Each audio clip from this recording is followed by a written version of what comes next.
1290-yilda Angliyadagi barcha yahudiylar mamlakatdan quvib chiqarildi. 1306-yilda Fransiyadan, 1430-yilda esa Germaniyadan surgun qilindilar.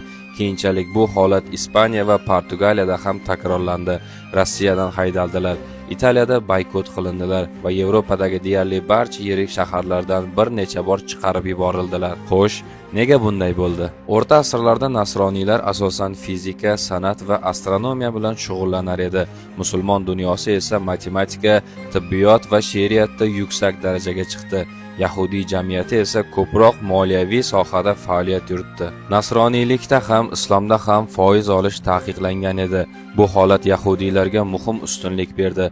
Ular joylashgan har bir hududda asrlar davomida to'plangan moliyaviy tajriba va foiz tizimi orqali katta boylik orttirdilar. Shu darajaga yetdiki, ko'plab imperiyada eng muhim moliyaviy resurslarning katta qismi ularning qo'lida jamlandi.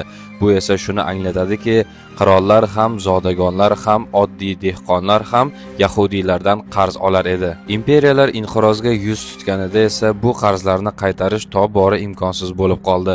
Natijada ayrim davlatlar qarzlarni to'lash o'rniga yahudiylarni surgun qilishni tanladilar. Bu kabi qiziqarli ma'lumotlar uchun menga obuna bo'lishni unutmang.